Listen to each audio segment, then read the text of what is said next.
राधे राधे बंधुओं, बहुत स्वागत है आपका ज्योतिष धर्म चैनल पर। बंधुओं, इस वीडियो में हम बात करेंगे तुला राशि और लग्न वालों के लिए दिसंबर माह कैसा रहेगा। साथ ही बताएंगे आपको शुभ दिन और अशुभ दिन और वो खास उपाय जिसको करके आप दिसंबर माह में अच्छे फल प्राप्त कर सकते हैं। यदि आपने अब तक हमारा चैनल सब्सक्राइब नहीं किया तो प्लीज सब्सक्राइब कीजिए। आपको वीडियो पसंद आए तो आप उसे शेयर कीजिए जिससे कि दूसरों को भी लाभ प्राप्त हो सके। तो शुरू करते हैं तुला राशि और लग्न वालों के दिसंबर माह के राशि फल पर। बंधुओं, तुला राशि और लग्न वालों के लिए दिसंबर माह में ग्रहों का गोचर कुछ इस तरह से रहेगा। शुक्र उनके स्वयं के प्रथम भाव में उनकी राशि में संचरण करेंगे। सूर्य और मंगल मिलकर के विक्रम योग बनाएंगे आपके द्वितीय भाव में। सूर्य 16 दिसंबर को राशि परिवर्तन करेंगे और आपके तृतीय भाव में आ जाएंगे।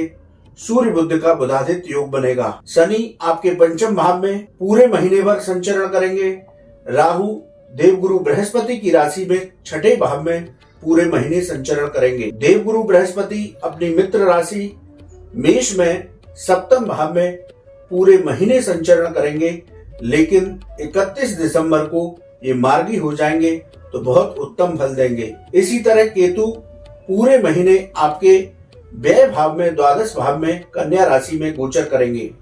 तो ग्रहों की स्थिति कुछ इस तरह से रहने वाली होगी। अब चर्चा शुरू करते हैं प्रत्येक भाव के फलों की। तो प्रथम भाव की चर्चा करते हैं। ये आपके आत्मविश्वास और व्यक्तित्व का भाव है, मान सम्मान का भाव है। यहाँ पर गुरु का दृष्टि संबंध आपके प्रथम भाव से है, तो आपका इस महीने व्यक्तित्व प्रभावशाली रहेगा। नौकरी और व्यापार में सफलताएं मिलेंगी। नौकरी में स्थान परिवर्तन हो सकता है जो आपके लिए उत्तम ही रहेगा।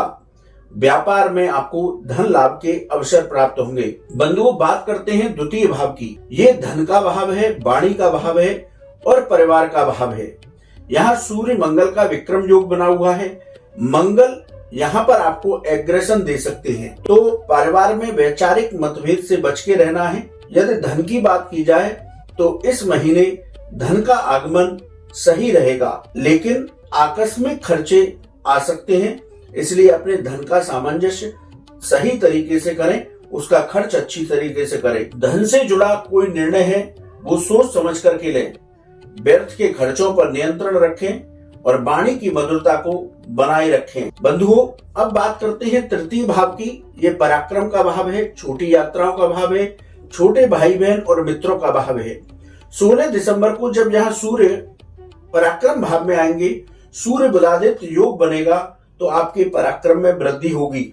जिन लोगों को नौकरी और रोजगार की तलाश चल रही है, उनकी तलाश इस महीने में पूरी हो जाएगी, लेकिन भाई बहन और मित्रों के साथ मनमुटाव की स्थिति बन सकती है, तो थोड़ा संभल के रहें। निर्णायक मौकों पर आपकी जो निर्णय क्षमता है वो देखने लायक होगी, यानी कि आपके निर्णय बहुत उत्तम होंगे, आपको सफलता दिलाने वाले होंगे।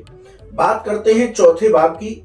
ये चतुर्थ भाव प्रॉपर्टी का भाव है, वाहन का भाव है, माता का भाव है।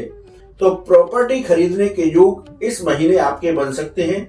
रियल एस्टेट से जो लोग जुड़े हुए हैं उनको इस महीने लाभ होगा। प्रॉपर्टी में यदि आप कोई निवेश करते हैं तो उससे भी आपको लाभ प्राप्त होगा।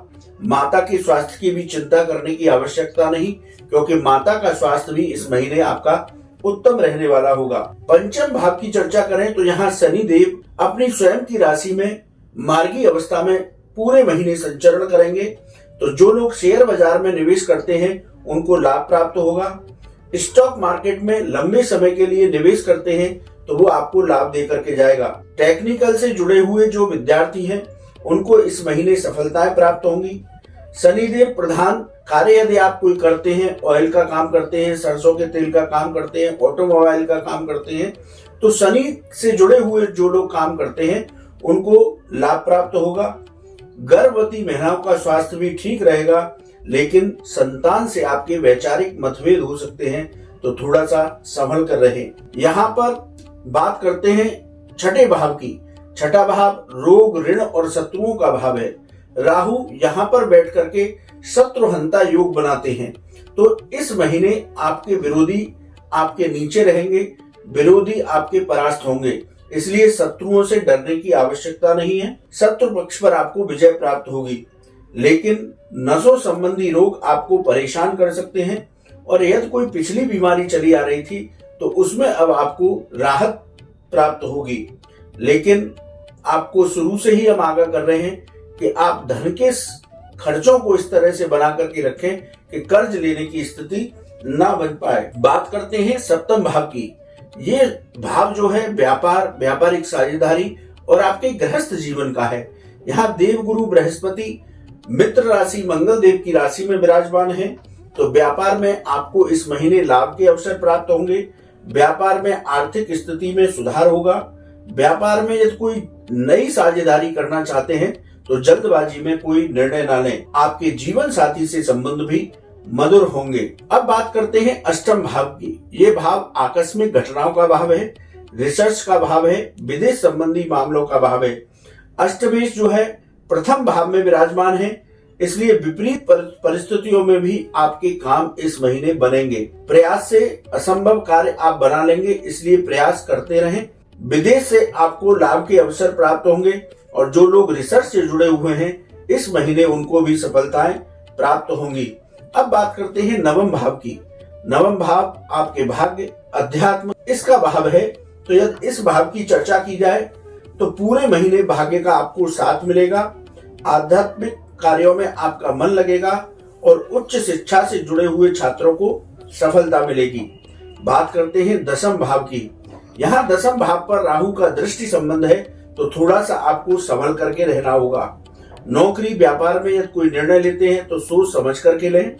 उपासना करेंगे, यदि राहु के मंत्रों का जप करेंगे, अपने इष्ट देव के मंत्रों का जप करेंगे तो उपासना से नौकरी में प्रमोशन होगा। व्यापार में धीरे धीरे लाभ होगा। पिता के साथ आपके संबंध मधुर रहेंगे। बात करते हैं एकादश भाव की। ये लाभ का भाव है, तो यदि इस भाव की चर्चा की जाए तो इस महीने आपको अच्छा लाभ प्राप्त होगा, लेकिन धन का समन्वय अच्छे से करें। आकस्मिक खर्चे आपके सामने आ सकते हैं। व्यर्थ के खर्चों से आपको बचकर रहना होगा। तुला राशि वालों को हम बार बार यही चेतावनी धन के मामले में दे रहे हैं। अब बात करते हैं द्वादश भाव की। द्वादश भाव आपके व्यय यानी खर्चों का भाव है, कोर्ट कचहरी के मामलों का भाव है, विदेश संबंधी मामलों का भाव है। तो द्वादश भाव में यहाँ पर केतु बैठ करके मोक्ष कारक स्थिति बनाते हैं, यानी कि आपको पिछले पुण्य फलों का फल यहाँ पर केतु की वजह से प्राप्त होने वाला है। विदेश संबंधी मामलों में आपकी तेजी आएगी। 16 दिसंबर के बाद आप कोर्ट कचहरी के मामले में सावधानी बरत करके चलें तो आपको उत्तम रहेगा। तो हमने प्रत्येक भाव के अनुसार आपके फलों की चर्चा की।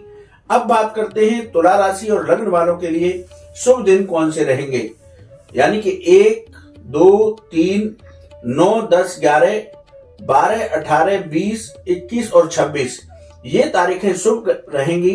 इनमें कोई आप अपने विशेष कार्य कर सकते हैं। वहीं अशुभ दिनों की चर्चा की जाए तो 6, 7, 8, 15, 16, 17, 24 और 25 तारीख आपके लिए अशुभ रहेंगी।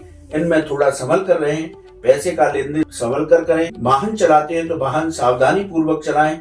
किसी से भी वाद विवाद की स्थिति से बचें। अब बात करते हैं विशेष उपाय की। तुला राशि और लग्न वाले इस पूरे महीने माँ दुर्गा की उपासना करें। धन प्राप्ति के लिए महालक्ष्मी के मंत्रों का जप करें और कन्याओं को खीर का दान करें तो दिसंबर माह उनके लिए उत्तम फलदायी होगा। बंधुओं, ये था तुला राशि और लग्न वालों के दिसंबर माह की चर्चा। आपको वीडियो कैसा लगा ये कमेंट बॉक्स में लिखें।